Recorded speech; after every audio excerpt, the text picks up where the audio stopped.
శ్రోతలందరికీ నమస్కారం.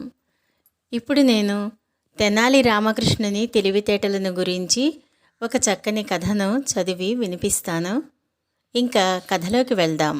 విజయనగర రాజసభ అంటే కేవలం అధికారానికి కాదు, తెలివికి కూడా ఒక వేదికే. ఆ సభలో పండితులు ఉన్నారు, మంత్రులు ఉన్నారు.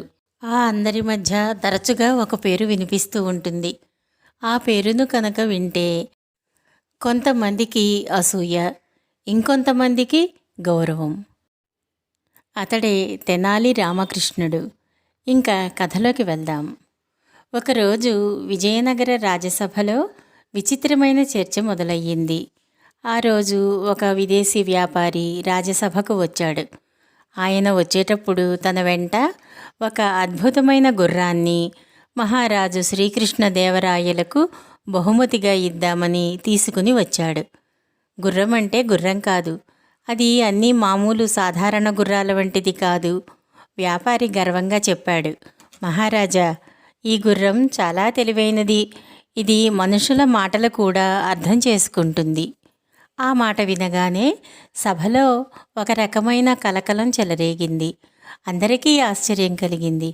ఏమిటి, గుర్రం ఒక జంతువు కదా, ఇది మనుషుల మాటలను ఎలా అర్థం చేసుకుంటుంది? గుర్రానికి తెలివి ఏమిటి? అది అంతా అతిశయోక్తి అని కొంతమంది తమలో తాము నవ్వుకున్నారు.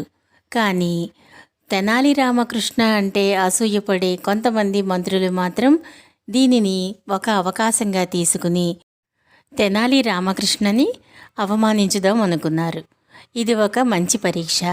రామకృష్ణుని తెలివిని రాజు ముందు తప్పుగా చూపించొచ్చు అని వాళ్ళు లోపల అనుకున్నారు. వెంటనే ఒక మంత్రి ముందుకు వచ్చి ఇలా అన్నాడు, మహారాజా, ఈ గుర్రం నిజంగా తెలివైనదైతే అవునో కాదో చూడటానికి మనం ఒక పరీక్ష పెట్టాలి. అదేమిటి అన్నట్టుగా రాజు ఆసక్తిగా చూశాడు. ఏం పరీక్ష అని అడిగాడు. మంత్రి ఇలా చెప్పాడు, ఈ గుర్రానికి ఎడమ చేయి చూపిస్తే ఒక విధంగా స్పందించాలి, కుడి చేయి చూపిస్తే మరొక విధంగా స్పందించాలి.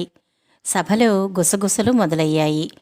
రాజు తెనాలి రామకృష్ణ వైపు ఏమిటిదంతా అన్నట్టుగా చూశాడు. రామా, నీ అభిప్రాయం ఏమిటి అని అడిగాడు. తెనాలి రాముడు నవ్వుతూ ఇలా చెప్పాడు, మహారాజా, పరీక్ష తప్పకుండా చేద్దాం. అది విన్న మంత్రుల ముఖాల్లో చిన్న నవ్వు వచ్చింది. సరే, ఇదే మంచి అవకాశం, తెనాలి రాముడి తెలివేమిటో తేలిపోతుంది అనుకున్నారు. గుర్రాన్ని తీసుకొచ్చి మధ్యలో నిలబెట్టారు. మంత్రి ఎడమ చెయ్యి చూపించాడు. గుర్రం ఏమీ చెయ్యలేదు. కుడి చెయ్యి చూపించాడు. అప్పుడు కూడా అది ఏమీ చెయ్యలేదు. సభలో అందరూ నవ్వటం మొదలుపెట్టారు.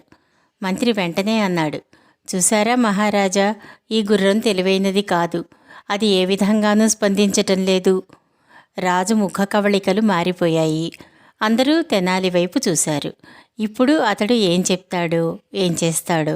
తెనాలి రాముడు మాత్రం ఎవరినీ పట్టించుకోకుండా గుర్రాన్ని దీక్షగా గమనించసాగాడు. గుర్రం కళ్ళు, దాని చెవులు, దాని శరీర భాష ఇవన్నీ బాగా పరీక్షగా గమనించాక అతడికి ఒక విషయం అర్థమయ్యింది. తెనాలి రామకృష్ణ మెల్లగా ముందుకు వచ్చాడు. రాజుతో ఇలా అన్నాడు, మహారాజా, ఒక్కసారి నన్ను ఈ గుర్రాన్ని ఈ పరీక్ష చెయ్యనివ్వండి. రాజు అలాగేనన్నట్లు తల ఊపాడు.